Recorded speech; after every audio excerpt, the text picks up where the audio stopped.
మహాకృపను బట్టి ఈ కరోనా కాలంలో మనం సంఘాలుగా మందిరాల్లో కూడుకొని ఆరాధన చేసే పరిస్థితులు కోల్పోయాం.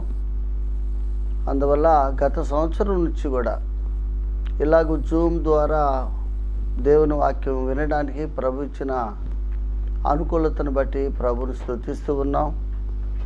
బొంబాయిలో ఉన్నటువంటి తెలుగు సంఘాల ప్రియులు మరి ఏర్పాటు చేసిన ఈ జూమ్ కాన్ఫరెన్స్ని బట్టి ప్రభువుకు వందనస్తులై ఉన్నాను. మన ప్రియులు అనంతరావు గారు, అలాగే మరి చంద్రశేఖరరావు గారు, వారు నాకు పరిచయస్తులే. కొన్ని సందర్భాలు అక్కడక్కడ కలవడం జరిగింది. మరి ఈ సమయంలో మనం కలిసి దేవుని వాక్యం ధ్యానించడం అనేది దేవుని చిత్తమై ఉంది. ముందుగా ఒక మనవి ఏంటంటే, గత సంవత్సరం నుంచి కూడా మేము ఇలాగూ జూమ్ ద్వారా మరి దేవుని వాక్యం అందిస్తూ ఆ యొక్క వర్తమానాలు యూట్యూబ్లో అప్లోడ్ చేస్తున్నాం. క్రిస్టియన్ అసెంబ్లీ పేరాల అని యూట్యూబ్లో మీరు టైప్ చేస్తే సుమారు 150 కంటే ఎక్కువగా వర్తమానాలు మీరు వినవచ్చు. లేదా నా పేరు కొట్టిన ఎజ్రా గుమ్మడి అని కొట్టినా కానీ వస్తాయి. మీకు అవకాశం ఉన్నప్పుడు ఆ వర్తమానాలు విని మేలు పొందాలని మనం చేస్తున్నాం. ప్రస్తుతం ప్రతి వారం కూడా 4 లేక 5 వర్తమానాలు ఆయా సంఘాలకి మరి మాట్లాడటం జరుగుతుంది. మంచిది, దేవుని వాక్యం చదువుకుందాం. ప్రభు మనకు అనుగ్రహించిన ఈ సమయాన్ని మరి దేవుని మాటలో ధ్యానం చేద్దాం. ద్వితీయోపదేశకాండం 34వ అధ్యాయము. ద్వితీయోపదేశకాండము 34వ అధ్యాయము 5వ వచనం నుండి నేను చదువుతున్నా. యెహోవా సేవకుడైన మోషే యెహోవా మాట చొప్పున మోయాబు దేశంలో మృతి నొందెను. బెత్పయోరు ఎదుట మోయాబు దేశంలోనున్న లోయలో అతడు పాతిపెట్టబడెను. అతని సమాధి ఎక్కడ ఉన్నదో నేటి వరకు ఎవరికి తెలియదు. మోషే చనిపోయినప్పుడు 120 సంవత్సరముల ఈడు గలవాడు. అతనికి దృష్టి మాంద్యం లేదు, అతనికి సత్తువ తగ్గలేదు. మనం చదువుకున్న లేఖన భాగమును మన ప్రియరక్షకుడు దీవించునుగాక. ప్రభునందు ప్రియమైన దేవుని పిల్లలారా, దైవజనుడైన మోషేను గురించి చాలా అద్భుతమైన సత్యాలు మనం గ్రంథంలో చూడగలం. మోషేను గురించి అనేక వర్తమానాలు కూడా మనం విన్నాం. ఈ రాత్రి మనం ప్రభు సన్నిధిలో ఉండగా మోషే యొక్క చివరి ఘడియలు, లేక మోషే యొక్క అంతం, లేక మోషే యొక్క మరణం, అది ముఖ్యమైన అంశంగా మనం ఆలోచన చేద్దాం. అదే సమయంలో మోషేను గురించి పరలోకమందున్న దేవుడు ఇచ్చిన స్టేట్మెంట్ కూడా మనకి చాలా ముఖ్యమైన అంశం. చాలామంది ఈ లోకంలో చనిపోతూ ఉంటారు. పుట్టిన ప్రతివాడు చనిపోవలసిందే. సంఖ్యాకాండం 23వ అధ్యాయంలో మరి బిలాం అనేవాడు నీతిమంతుల మరణం వంటి మరణం నాకు లభించునుగాక అని అన్నాడు. కానీ అతనికి ఆ మరణం లభించలే. ఇందువల్ల అతడు నీతిమంతుడు కాదు. కాబట్టి మన మరణ దినాన్ని గురించి మనం ఆలోచన కలిగి ఉండాలి. విశ్వాసిగా జీవిస్తున్న కాలంలో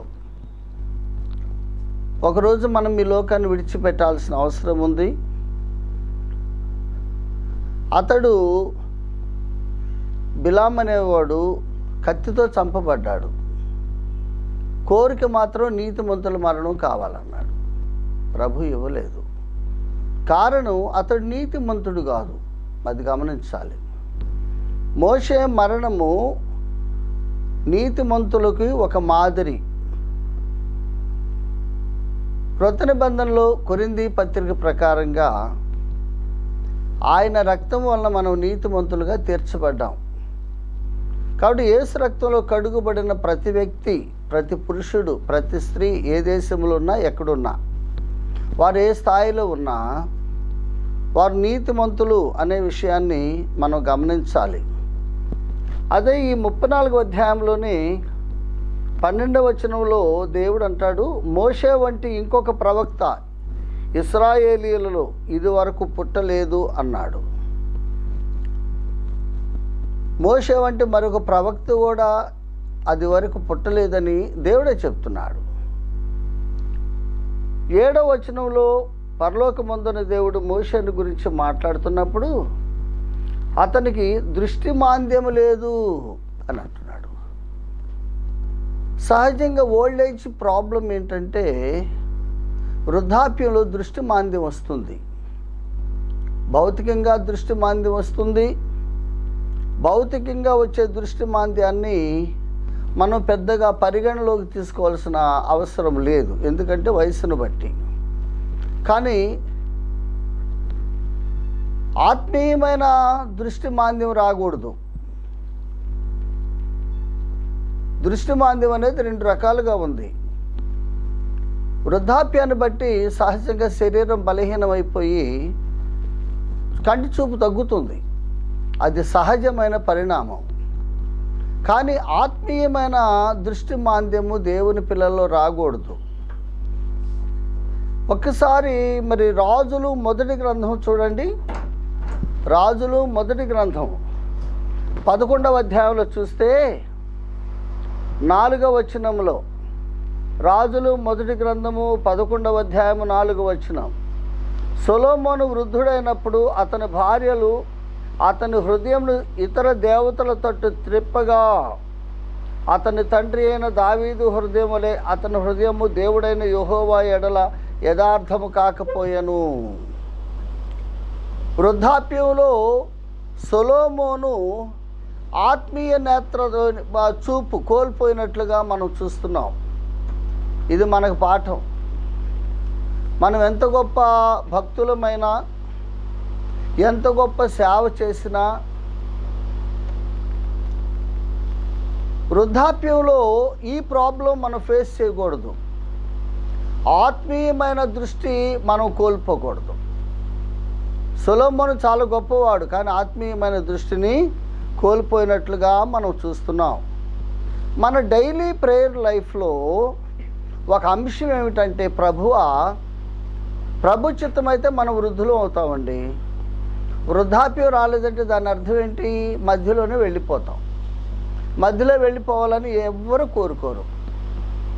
కాబట్టి వృద్ధాప్యంలో మన భక్తి జీవితంలో ఆత్మీయమైన దృష్టి మాంద్యం రాకుండా మనల్ని మనం కాపాడుకోవాల్సిన బాధ్యత మన మీద ఉంది.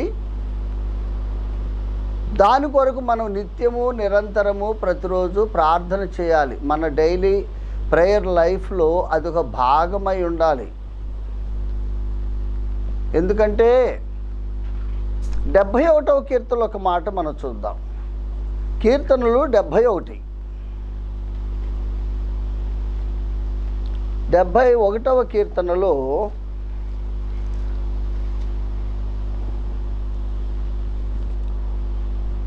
భక్తుడు అంటాడు 9వ వచనంలో, వృద్ధాప్యమందు నన్ను విడనాడకము. ఓల్డ్ ఏజ్లో చాలా ప్రాబ్లమ్స్ మనం ఫేస్ చేస్తాం. వృద్ధాప్యంలో ప్రభువు మనల్ని విడిచిపెట్టకూడదని మనం ప్రార్థన చేస్తాం. అట్ ద సేమ్ టైం మనం ప్రభువుని విడిచిపెట్టకూడదు. అది చాలా జాగ్రత్తగా మనం కలిగి ఉండాలి. మోషేను గురించి మన ప్రియ రక్షకుడు ఇచ్చిన స్టేట్మెంట్, ఆయనకు దృష్టి మాంద్యం లేదు. ఏ అవసరమా అది? ఆ మాట, దృష్టి మాంద్యం ఉండి చనిపోతే ఏంటి, లేకుండా చనిపోతే ఏంటి? అవును ప్రియమైన దేవుని పిల్లలారా, మన భక్తి జీవితంలో వృద్ధాప్యంలోనే కాదు, మన అనుదిన భక్తి జీవితంలో దృష్టి మాంద్యం అంటే స్పిరిచువల్ ఐస్, భౌతికమైన నేత్రాలు కాదు, ఆత్మీయ నేత్రాలు మూసుకొని పోకూడదు. ఆత్మీయ నేత్రాలు చూపు తగ్గకూడదు. ఒకసారి మనం చూస్తే లూకాసు వార్త 24లో మనం చూస్తే, లూకాసు వార్త 24 చూడండి 31వ వచనం, వారి కన్నులు తెరవబడి ఆయనను గుర్తుపట్టిరి. వారి కన్నులు తెరవబడి మన ప్రియరక్షకుని మనం ప్రతిరోజు గుర్తుపట్టాలి. ఆ అమ్మాయి మార్గంలో నడిచే ఆ ఇద్దరు ఎవరు? ఆ ఇద్దరు దేవుని పిల్లలే, కానీ వారి కన్నులు తెరవబడిన స్థితిలో లేవని మనం తెలుసుకుంటున్నాం. ప్రియమైన దేవుని పిల్లలారా, మనం ప్రభువు నమ్ముకున్నది యథార్థమే, ఆయన పిల్లలుగా జీవించేది యథార్థమే, కానీ మనల్ని మనం సెల్ఫ్ ఎగ్జామిన్ చేసుకోవాలి. మన ఆత్మీయ నేత్రాలు ఎలా ఉన్నాయి?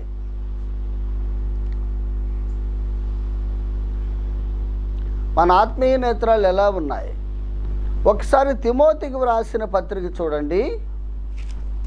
అపోస్తలుడైన పౌలు తిమోతికి వ్రాసిన 2వ పత్రిక 4వ అధ్యాయము 10వ వచనం చదువుతున్నాను.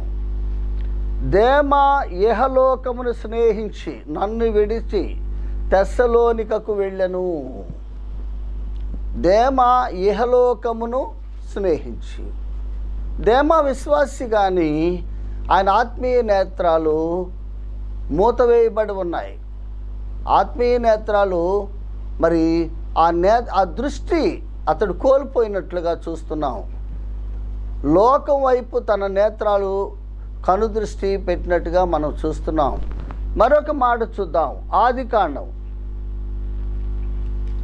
ఆదికాండము 13వ అధ్యాయం. దయచేసి చూడండి. ఆదికాండం 13వ అధ్యాయం. ఆదికాండం 13 10వ వచనం చదువుతున్నా. లోతు తన కన్నులెత్తి యొర్దాను ప్రాంతమంతటిని చూచెను.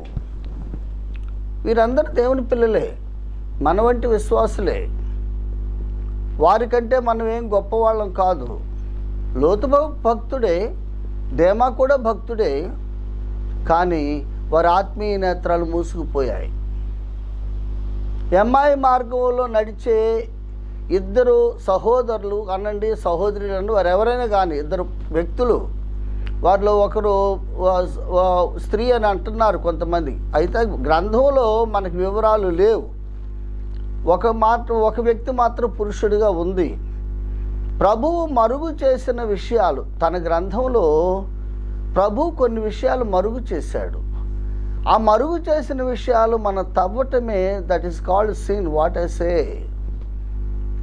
దేవుని కంటే మనం జ్ఞానం కలిగిన వారం కాము.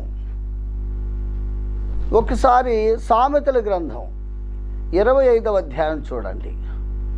సామెతల గ్రంథం 25వ అధ్యాయం.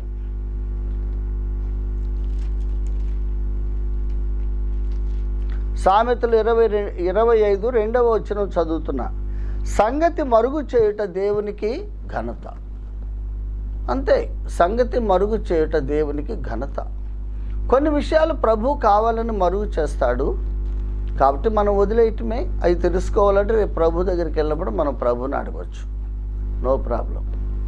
కాబట్టి వారిద్దరూ దేవుని పిల్లలే, ఎమ్మాయి మార్గంలో వెళ్ళేవారు. వారి మధ్య ఉన్న సంభాషణ ఎవరు? ఓన్లీ జీసస్, ఇంకెవరు లేరు వారి ప్రయాణంలో.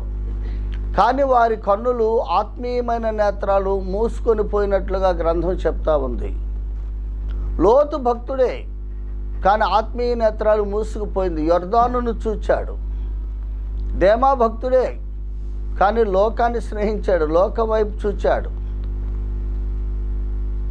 మోషే ఎన్నడూ లోకం వైపు చూడాలి. అది మనకు కావాల్సింది. విశ్వాసుల్లో ఈ 2 గ్రూప్స్ ఆఫ్ బిలీవర్స్ ఉన్నారు.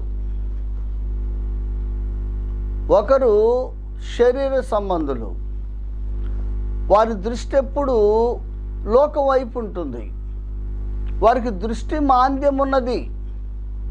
మన మరణ దినం ఎప్పుడో మనకు తెలీదు. ప్రియమైన దేవుని పిల్లలారా, ఈ కరోనా పాండమిక్ టైంలో గత సంవత్సరం మార్చి 22 నుండి మరి ఇప్పటి వరకు ఎంతమంది దేవుని పిల్లలు లోకాన్ని విడిచిపెట్టి వెళ్ళిపోయారు మన కళ్ళ ముందు మనం చూసాం. మరి మనం వెళ్ళలా. దేవుని మహాకృప అంత మాత్రమే. మనం వెళ్ళేటప్పుడు మనల్ని గురించి మన ప్రియరక్షకుడు దైవజనుడైన మోషేను గురించి ఇచ్చిన స్టేట్మెంట్ ఇవ్వగలడా? పలాని సహోదరుడు, పలాని ముంబైలో ఉన్న సహోదరుడు, లేక పలాని చీరాల్లో ఉన్న సహోదరుడు, అతనికి దృష్టిమాంద్యం లేదని ప్రభువు చెప్పాలి. దృష్టిమాంద్యం అంటే ఇక్కడ స్పిరిచువల్గా మనం ఆలోచన చేసినప్పుడు ఆ వ్యక్తి నన్ను నమ్మినప్పటి నుండి, నా యందు విశ్వసించినప్పటి నుండి అతను ఎన్నడూ కూడా లోకం వైపు కన్నెత్తి చూడలేదని మన ప్రియ ప్రభు చెప్పాలండి. ఇది ఒక సవాల్ అన్నమాట. ఈ సవాల్ను మనం స్వీకరించక తప్పదు. ఖచ్చితంగా మనం క్రీస్తు న్యాయపీఠం దగ్గర నిలబడాలి. క్రీస్తు న్యాయపీఠం దగ్గర నిలిచినప్పుడు మోషేను గురించి చెప్పిన ఈ మాట నిన్ను గురించి, నన్ను గురించి చెప్పగలడా? నా కుమారుడా, నా కుమారి, నువ్వు 40 ఏండ్లు నన్ను సేవించావు, 50 ఏండ్లు నన్ను సేవించావు, 60 ఏండ్లు నా కుమారుడుగా, కుమార్తెగా బ్రతికావు భూలోకంలో, నీకెన్నడూ దృష్టిమాంద్యం రాలేదు అనగా లోకం వైపు నీవు కన్నెత్తి చూడలేదని మన ప్రియ ప్రభు మనల్ని గురించి సాక్ష్యం ఇవ్వకపోతే మనకెంత నష్టం? ఆలోచన చేయండి.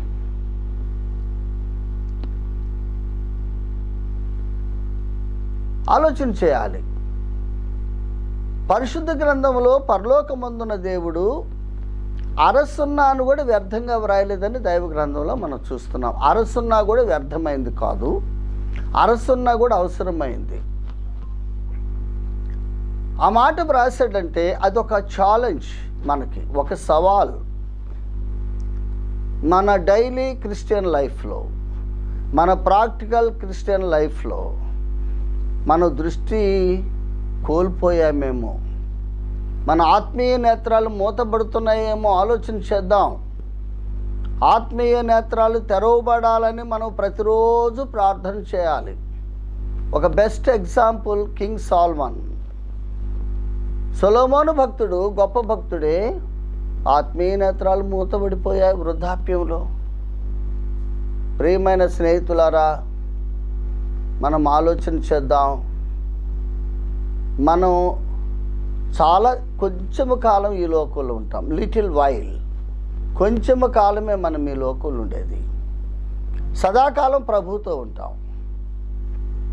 ఈ కొంచెం కాలం ఈ లోకంలో ఉన్న ఈ చిన్న వయసులో, ఈ కొద్ది కాలంలో మన ఆత్మీయ నేత్రాలు ఎన్నడూ మూతబడకుండా మనల్ని మనం జాగ్రత్త చేసుకోవాలి.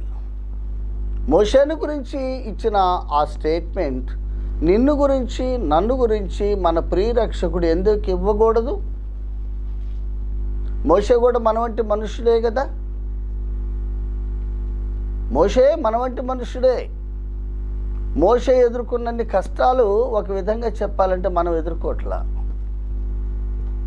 మనం చాలా ఆ విశాలమైన సౌకర్యాలు కలిగిన జీవిత విధానాన్ని మనం కలిగి ఉన్నాం. కానీ మోషేని గురించి మన ప్రియ ప్రభు చెప్పిన మాట మనల్ని గురించి చెప్పకపోతే మనకు చాలా నష్టం. అది గమనించాలని నేను మనవి చేస్తున్నా. మోషే చనిపోయినప్పుడు 120 సంవత్సరాలు ఈడు గలవాడు, అతనికి దృష్టి మాంద్యం లేదు. అవసరమా ఆ మాట? నేను మరొకసారి నొక్కి చెప్పదలుచుకున్నా.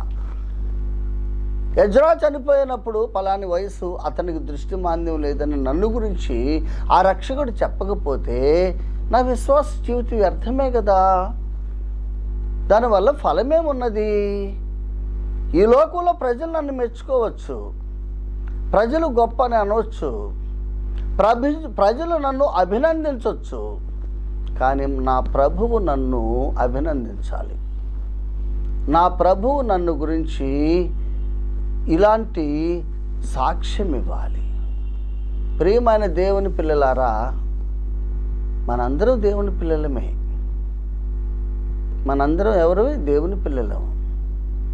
మనందరి గురించి ఒకరోజు మన ప్రియరక్షకుడు ఇలాంటి సాక్ష్యం ఇచ్చునుగాక.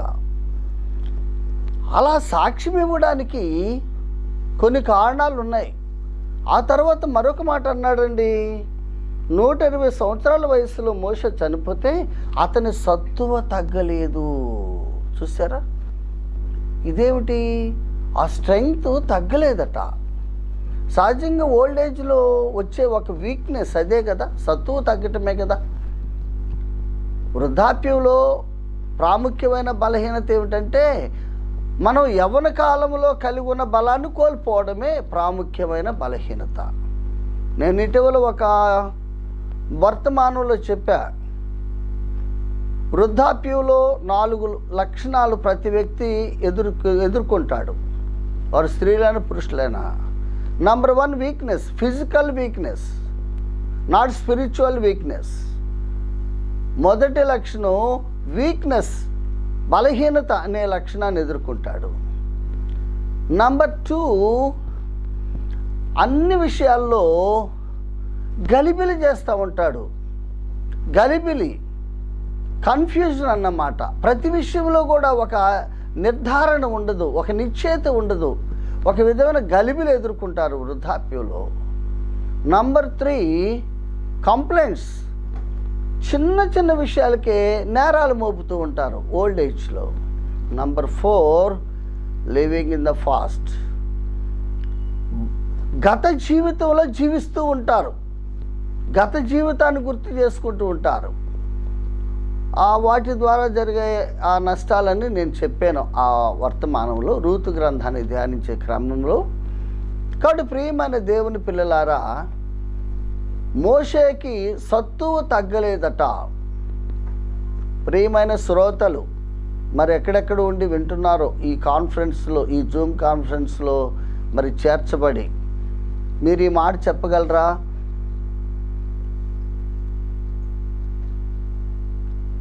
కాలేబు ఏమన్నాడు? ఆనాడు నాకు బలం ఎంతో ఈనాడు కూడా అదే బలం, నా బలం తగ్గలేదన్నాడు. నా బలం తగ్గలేదు. యెహోషువ 14 అనుకుంటాను ఆ మాట చెప్పాడు. కాబట్టి ప్రియమైన దేవుని పిల్లలారా, మోషే సత్తువ తగ్గకపోవడానికి, బలం కోల్పోకుండా ఆ సేమ్ స్ట్రెంగ్త్ ఆయన కంటిన్యూ చేయడానికి కారణాలు ఏమిటి? అవి మనం యోచించాలి. మనం కూడా మన బలాన్ని కోల్పోకూడదు. భౌతికమైన బలాన్ని కోల్పోవచ్చు, భౌతికంగా బలాన్ని కోల్పోతాం, శారీరకమైన బలం కోల్పోతాం. ఎందువల్ల? ఇది పాప శరీరం అండి, మీరు గుర్తుపెట్టుకోండి, ఇది పాప శరీరం. మనం ఎంత ప్రభువు నమ్ముకున్నా ఈ పాప శరీరం యొక్క లక్షణము 3 ఉన్నాయి. ఈ పాప శరీరం యొక్క లక్షణం ఒకటి రోగాలు రావడం, 2 వృద్ధాప్యం రావడం. ఈ శరీరానికే రోగాలు వస్తాయి, ఈ శరీరానికే వృద్ధాప్యం వస్తుంది. 3 చనిపోవటం. ఇవి మనం నిషేధించలేము, ఇవి మనం తప్పించుకోలేము, ఎవ్వరు తప్పించుకోలేరు. కాబట్టి ఫిజికల్ వీక్నెస్ అనే దాని గురించి బైబిల్ ఎన్నడూ మాట్లాడదు. పౌలు భక్తుడు కూడా ఏమన్నాడు ఒకసారి చూడండి, కొరింథీయులకు రాసిన 2వ పత్రిక. దైవజనుడైన పౌలు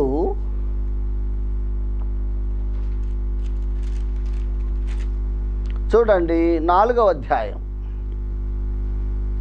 16వ వచనం చదువుతున్నా. కావున మేము అధైర్యపడము, మా బాహ్య పురుషుడు కృషించుచున్నను, ఆంతర్య పురుషుడు దినదినము నూతన పరచబడుచున్నాడు. ఇది ఒక విశ్వాసి యొక్క పురోగతి. మనం ప్రభువు నమ్మినా నమ్మకపోయినా ఏజ్ని బట్టి ఈ యొక్క శరీరం కృషించిపోతుంది, బలహీనమవుతుంది.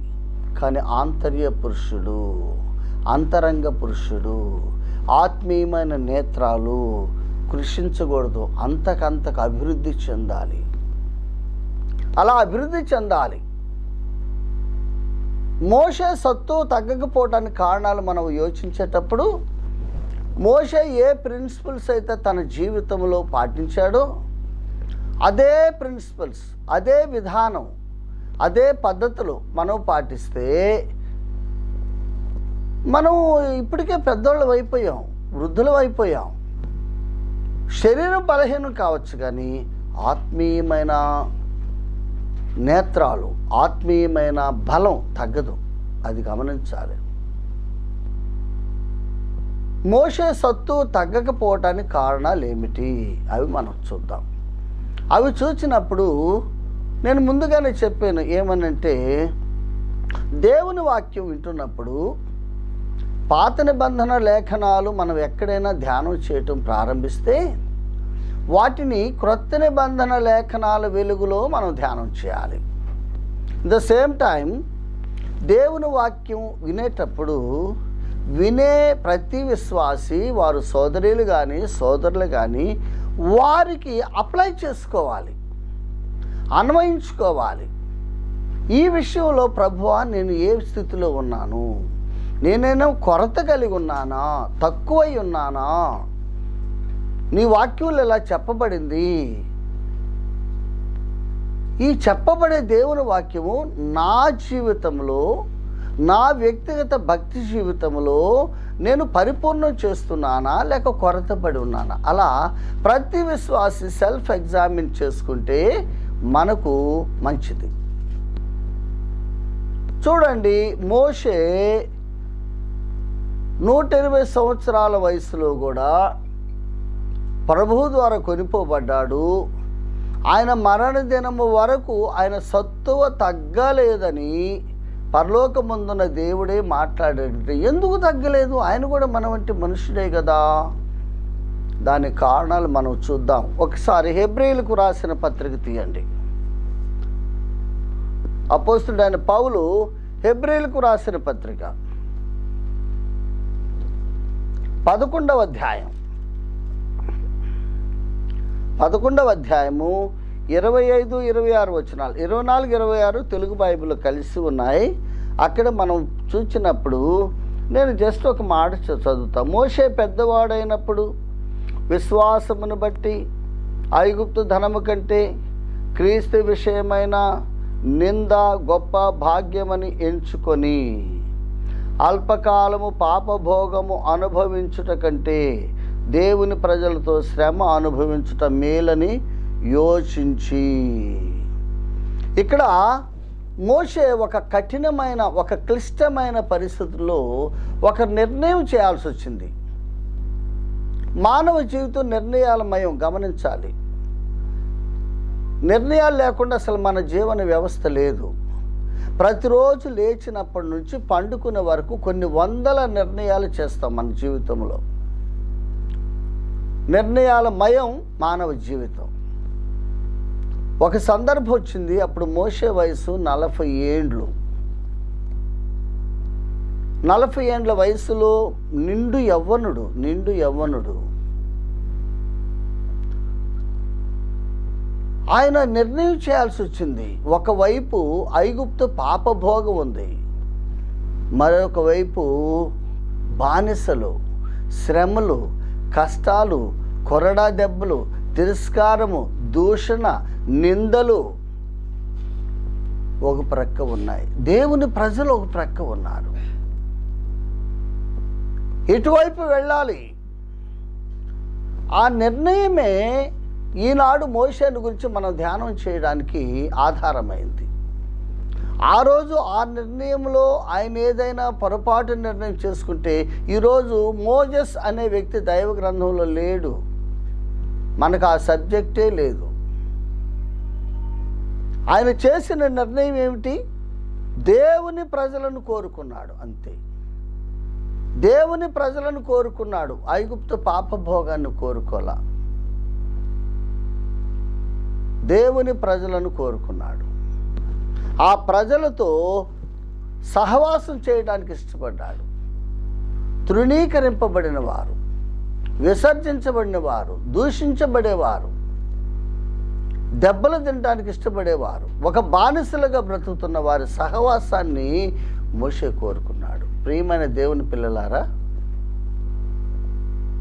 మన జీవితాల్లో కూడా చాలాసార్లు కొన్ని నిర్ణయాలు చేయాలి. ప్రభువు కొరకు త్యాగం చేయడానికి ఇష్టపడాలి. అసలు Christianity is equal to sacrifice. త్యాగం లేని వాడు క్రైస్తవుడు కాలేడండి. క్రైస్తవ్యం అంటేనే త్యాగం కదా. ఈరోజు నేను దేవుని పిల్లలమయ్యామంటే ఆ ప్రియరక్షకుడు త్యాగం చేయబట్టేగా. ఆయన త్యాగం చేయకపోతే మనం దేవుని పిల్లలు అవుతామా? అగ్నిగుండం తప్పించుకున్నామా? పరలోక రాజ్యానికి వారసులం అవుతామా? మనకు అసలు ఏమి హోదా ఉన్నది, ఏమి యోగ్యత ఉన్నది పరలోక పౌరులు కావడానికి? ఆ పరలోకమందున్న దేవుడు, సృష్టికర్త అయిన దేవుణ్ణి పరలోకమందున్న మా తండ్రి అని సంబోధించే హక్కు, అర్హత, యోగ్యత జన్మత మనకు లేదు. ఆ ప్రియుని త్యాగం. ప్రియమైన దేవుని పిల్లలారా, మోషే సత్తువ తగ్గకపోవడానికి అది స్పిరిచువల్ స్ట్రెంగ్త్, ఫిజికల్ స్ట్రెంగ్త్ కూడా కావచ్చు. ఒక ప్రాముఖ్యమైన లక్షణము, ప్రభు కొరకు తన్ను తాను త్యజించుకున్నాడు, తన్ను తాను త్యాగం చేసుకున్నాడు, తన సమస్తాన్ని త్యాగం చేశాడు. ప్రియమైన దేవుని పిల్లలారా, ప్రభు కొరకు మనం ఏమన్నా త్యాగం చేశామా? మన అవసరాలు, మన సంపాదన, మన సమయం, మన సమృద్ధి, మన సామర్థ్యం ఎప్పుడైనా త్యాగం చేశామా? ఆలోచించేయండి. ప్రభు కొరకు మనం ఏం త్యాగం చేశామండి? సమయం ఆయనదే కదా, మనకున్న సమృద్ధి ఆయనదే కదా, మనకున్న సామర్థ్యం కూడా ఆయనదే కదా. మన తల్లికి మనం జన్మించినప్పుడు అన్నీ మంచంలోనే, తల్లి శుభ్రం చేస్తేనే. మరి ఈరోజు డాక్టర్స్ అయ్యారు, ఇంజనీర్స్ అయ్యారు, బ్యాంక్ మేనేజర్స్ అయ్యారు, సైంటిస్టులు అయ్యారు, ప్రొఫెసర్స్ అయ్యారు, టీచర్స్ అయ్యారు, లెక్చరర్స్ అయ్యారు, పెద్ద పెద్ద సిఇఓస్ అయ్యారు. ఎవరిచ్చారు ఈ జ్ఞానం? ఎవరిచ్చారు ఈ ఎబిలిటీ? మన ప్రియరక్షకుడు కాదా? ఆయన కొరకు ఏం త్యాగం చేశాం? సింహాసనాన్ని త్యాగం చేశాడు మోషే. అధికారాన్ని త్యాగం చేశాడు మోషే. ఐశ్వర్యాన్ని త్యాగం చేశాడు మోషే. నీవు నేనేం త్యాగం చేశాము? మన సత్తు తగ్గక అలాగే ఉంటుందా? మన స్పిరిచువల్ స్ట్రెంగ్త్ రోజు రోజుకి క్షీణిస్తూ ఉంది, మన గ్రాఫ్ పడిపోతూ ఉంది. ఆలోచన చేయాలి ఈ దినాల్లో. ఎందుకు నా ఆత్మీయ నేత్రాలు మూసుకుపోతున్నాయి? ప్రారంభంలో ఉన్న ఆ బలం, ఆ శక్తి, ఆ ఆసక్తి, ఆ ప్రేమ, ఆ ఆప్యాయత, ఆ అనురాగం, ఆ సహవాసానికి వెళ్ళాలని ఆ ఆతృత ఇప్పుడేది?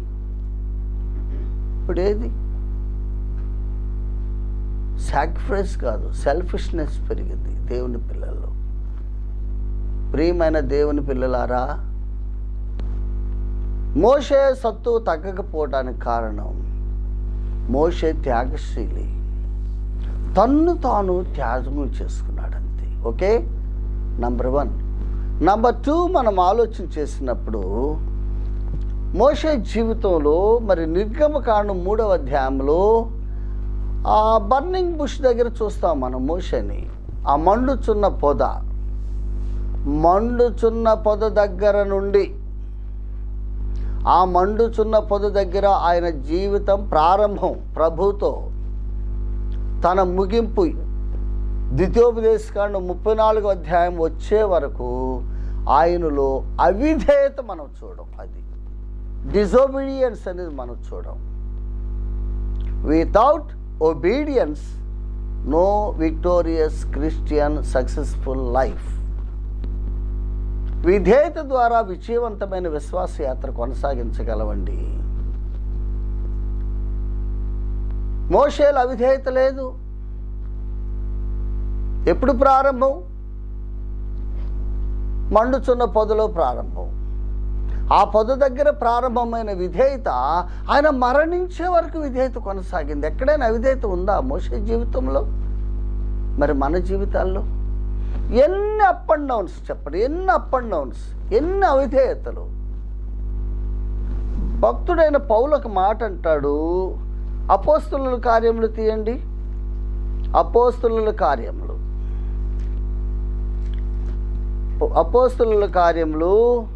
26వ అధ్యాయం 26వ అధ్యాయంలో అగ్రిప్ప రాజు దగ్గర మాట్లాడుతూ పౌలు అంటాడు 19వ వచనములో, కాబట్టి అగ్రిప్ప రాజా, ఆకాశం నుండి కలిగిన ఆ దర్శనమునకు నేను అవిధేయుడను కాక. ఈ మాట నేను చెప్పగలమా సోదరుడా? నేను ప్రభువుని నమ్మినప్పటి నుంచి నా ప్రభు విషయంలో నాలో ఎన్నడూ అవిధేయత లేదని చెప్పగలిగిన విశ్వాసులుంటే ఎంత ఆనందం. మోషేలో అవిధేయత లేదు. తను విధేయత చూపడానికి ఎంత కష్టపడ్డాడు, ఎంత నష్టపోయాడు, ఎన్ని మాటలు అనిపించుకున్నాడు, ఎన్నిసార్లు ఇతరుల చేత నిందించబడ్డాడు. ఆ ప్రజలకి, తన దేవుని ప్రజలకి ఎంతో సర్వీస్ చేస్తున్నాడు.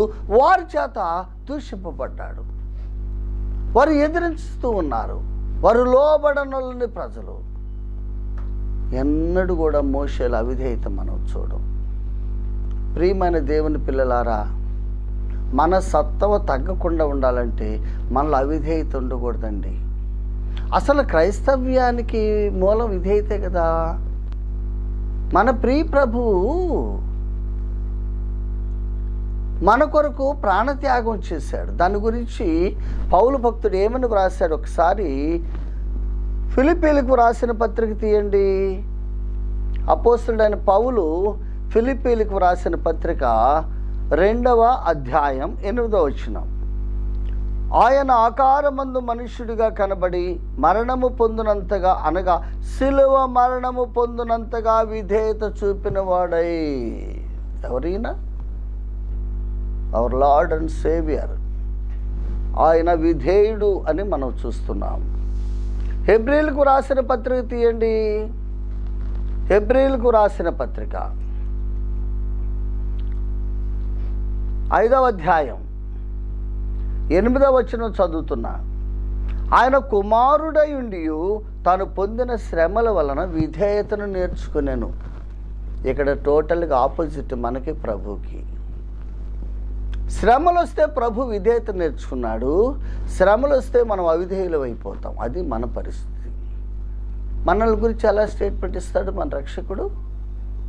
ఎన్ని విషయాలు అవిధేయులు అండి చెప్పండి. ఫిలిప్పీలకు రాస్తూ పౌలు భక్తుడు అన్నాడు, అందరూ సొంత కార్యాలు చూసుకుంటున్నారు అని. అందరంటే ఎవరు? నమ్మనోళ్ళ? నమ్మినోళ్ళే. అంటే మీరే, నేనే, మనమే. ఆ మాట ఫిలిప్పీ భక్తులు కాదు. ఈ 21వ శతాబ్దంలో బాంబేలో ఉన్న మీరు, చీరాలో ఉన్న మేము, ప్రపంచవ్యాప్తంగా ఉన్న దేవుని పిల్లలు, మన సొంత పనులు నిమగ్నం అయిపోయాం. దేవుని పని అంటే మనకు విధేయత లేదు. దాని కొరకు మనము ప్రయాసపడేది లేదు. దేవుని పని చేయడానికి సిద్ధ మనస్సు లేదు. దేవుని సన్నిధికి వెళ్ళడానికి సిద్ధ మనస్సు లేదు. మనలో అవిధేయత పాళ్ళు ఎక్కువ. ఆలోచన చేయాలి. ఇవన్నీ కూడా మనల్ని మనం పరీక్ష చేసుకోవటానికి, ఆత్మ పరిశీలన, ఇతరుల వైపు చూడడానికి కాదు. వాక్యం చెప్పే నేను పరీక్ష చేసుకోవాలి, వినే మీరు పరీక్ష చేసుకోవాలి. నా ప్రభు కొరకు నేను ఎంత విధేయత చూపుతున్నాను? ఏమండి, క్రొత్త నిబంధనలో మనం కానా వివాహం చూస్తాం కదండి. ఆ కానా వివాహంలో ప్రభువారు ఉన్నారు. అక్కడ ఏదో తగ్గింది, ఒక ఆహార పదార్థం. తల్లి మరీ చెప్పింది. సరే, ప్రభు ఇన్వాల్వ్ అయ్యాడు. ఆ పరిచారకులు చూచి ఆ మరియమ్మ అంది, ఆయన మీతో చెప్పినది చేయుడి. Who is he? Who is Jesus? ఆ పరిచారకులకి ఆయన ఎవరండి? పరిచారకులు ఆయన అపాయింట్ చేసుకున్నాడా? ఈవినింగ్ వేజెస్ ఆయన ఇస్తాడా వారికి?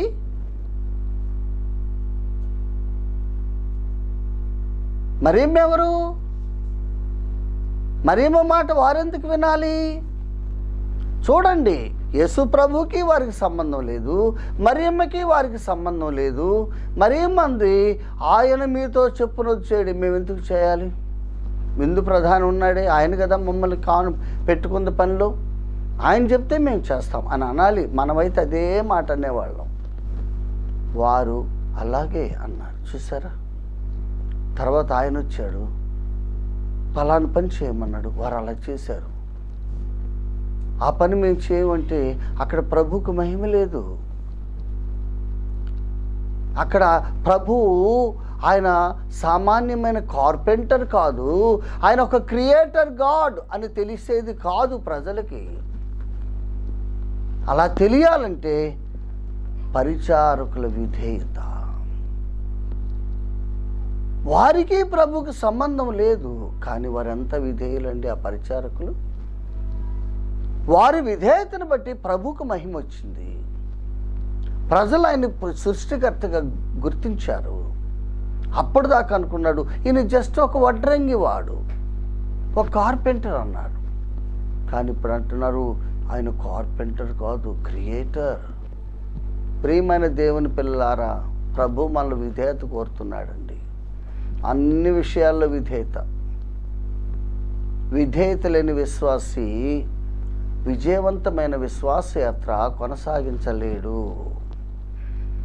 మన విశ్వాసయాత్ర విజయవంతం కావాలంటే డబ్బులు కాదు ముఖ్యం, సేవ కాదు ముఖ్యం, ప్రసంగాలు కాదు ముఖ్యం, మన టాలెంట్స్ కాదు ముఖ్యం, మన తెలివితేటలు కాదు ముఖ్యం, మన ప్రావీణ్యత కాదు ముఖ్యం, మన డిగ్రీలు కాదు ముఖ్యం. విధేయత. అవన్నీ సెకండరీ. ప్రియమైన దేవుని పిల్లలారా, మన విధేయులమేనా? అతని సత్తువ తగ్గలేదు. వై? అతడు విధేయుడు. మోషే విధేయుడు. ప్రియమైన దేవుని పిల్లలారా, మనం విధేయులమేనా? ఆలోచన చేయాలి. విధేయత లేకపోతే మనకి విజయాలు ఉండవని మనం నేర్చుకోవాలి. మోషే తన జీవితంలో ఎన్నడూ కూడా ఆ ప్రియ రక్షకుడికి నో చెప్పలా. Always yes, always yes. ఎల్లవేళలా చిత్తము ప్రభువా, చిత్తము ప్రభువా, అలాగే ప్రభువా. కొన్నిసార్లు నో చెప్పాడు. ఎప్పుడు చెప్పాడు తెలుసా? అదిగో వారు దుర్మార్గులు, ఆ ప్రజలు లోబడనొల్లని వాళ్ళు దూడం చేసుకున్నారు, వీళ్ళందరినీ చంపేస్తాను, నిన్ను గొప్ప జనంగా చేస్తాను అన్నప్పుడు నో అన్నాడు. చూసారా? ఆయన దగ్గర స్వార్థం లేదు, ఆయన దగ్గర స్వార్థం లేదు. ప్రియమైన దేవుని పిల్లలారా, మోషేకి సత్తువ తగ్గకపోవడానికి కారణం ఆయన విధేయుడు. మరొక లక్షణం చూసి మనం ముగించుకుందాం ఈ రాత్రి పాఠాన్ని. ప్రభు చిత్తమైతే తర్వాత క్లాస్లో మనం ధ్యానం చేయొచ్చు. మరొక లక్షణం మనం చూస్తే ఆయన 2 స్థలాల్లో ఉంది. క్రొత్త నిబంధనలో ఉంది, పాత నిబంధనలో ఉంది. చూడండి, హెబ్రీలకు రాసిన పత్రిక ఆయనలో మనం చూసే 3వ లక్షణం 3వ అధ్యాయం 5వ వచనం. ముందు చెప్పబోవు సంగతులకు సాక్షార్థముగా మోషే పరిచారకుడయుండి దేవునిలంతట్లో నమ్మకమైన వాడు. ఆయన నమ్మకస్తుడు, నమ్మకమైన వాడు. అంతే. ఇదేం పెద్ద రహస్యాలు కాదు, మనకు తెలిసిన విషయాలే కదా. నమ్మకస్తుడు. విశ్వాసిలో నమ్మకత్వం ప్రభు కోరుకుంటున్నాడండి. ఆయన ఇల్లంతటిలో నమ్మకమైన వాడు. సంఖ్యాకాండంలో కూడా మనం చూసాం కదా. 12వ అధ్యాయం చూడండి, 7వ వచనం. 12వ అధ్యాయం సంఖ్యాకాండం 7వ వచనం. అతడు నా ఇల్లంతటిలో నమ్మకమైన వాడు. Faithful man. నమ్మకత్వం చాలా ముఖ్యం. ప్రియమైన దేవుని పిల్లలారా, నమ్మకం లేని వారిని ప్రభు వాడుకోడు. అసలు మనం నమ్ముతామా? మనం ఒక పని ఎవరికి అప్పచెప్తాం చెప్పండి? మన ఇంట్లో మన పిల్లలే ఉంటారండి. మనం కన్నా పిల్లలే మన పిల్లలే. మన పిల్లలు నమ్మకంగా ఉండేవాడికి, అబ్బాయి కానీ అమ్మాయి కానీ, మనం వాళ్ళకి బాధ్యతలు అప్పచెప్తాం, డబ్బులు ఇస్తాం. నమ్మకం లేనివాడికి మన పిల్లలైనా ఇవ్వం, పని అప్పచెప్పం. సంఘంలో కూడా ప్రభు నమ్మకమైన వారిని కోరుకుంటున్నాడు. ఆయనకి తెలుసు నటన చేసేవారు దేవుని పనిలో పనికిరారు. నమ్మకమైన, అదొక పెద్ద అంశం క్రొత్త నిబంధనలో.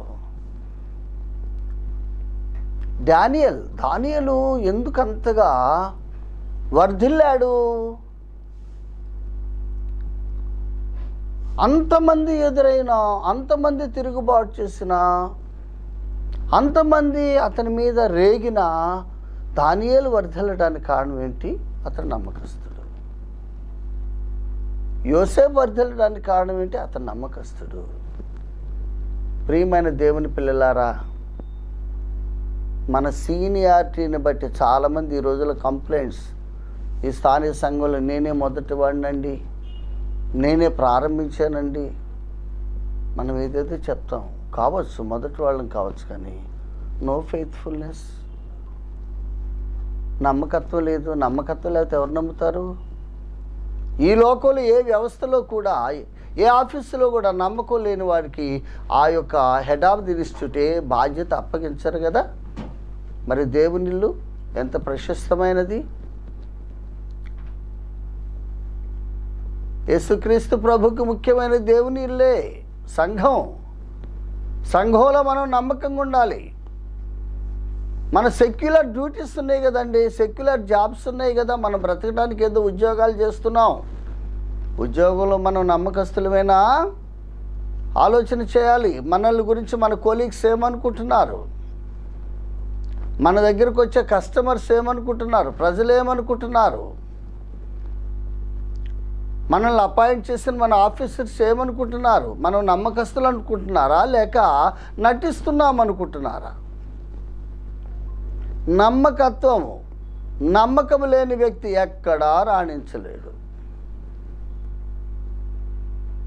దేవుడు అంటున్నాడు, మోషే నా ఇల్లంతటిలో నమ్మకమైన వాడు. ఏం మోషేని గురించి చెప్పిన ప్రభు నిన్ను గురించి ఎందుకు చెప్పకూడదు? మోషే ఏమైనా ఆకాశం చూడి పడ్డాడా? ఆయన మన వంటి మనుషుడే. మోషే నమ్మకమైన వాడైనప్పుడు మనం ఎందుకు నమ్మకంగా ఉండకూడదండి? ఆయన ప్రభువుని నమ్ముకున్నాడు, మనం ప్రభువుని నమ్ముకున్నాం. ప్రియమైన దేవుని పిల్లలారా, మోషే సత్తువ తగ్గలేదు.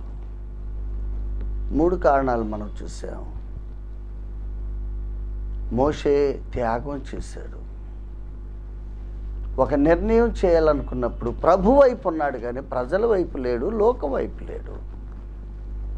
మోషేలో త్యాగం ఉంది. ప్రభు కొరకు మనం త్యాగం చేయాలి, లోకాన్ని ఆశించకూడదు. నంబర్ 2, మోషే విధేయుడు, ప్రభు విషయాల్లో విధేయత కలిగి ఉండాలి. నంబర్ 3, మోషే నమ్మకస్తుడు. మనలో ఈ లక్షణాలు ఉన్నాయా? ఆలోచన చేద్దాం. ఒకవేళ లేనట్లయితే ప్రభు వైపు చూచి, ప్రభువా నన్ను క్షమించు, తిరిగి ఆ లక్షణాలకు ప్రసాదించమని ప్రభువుని అడుగుదాం. ప్రభు చిత్తమైతే మిగిలిన విషయాలు తర్వాత ఆలోచించేద్దాం. ప్రభు మాటలు దీవించునుగాక. ఆమేన్.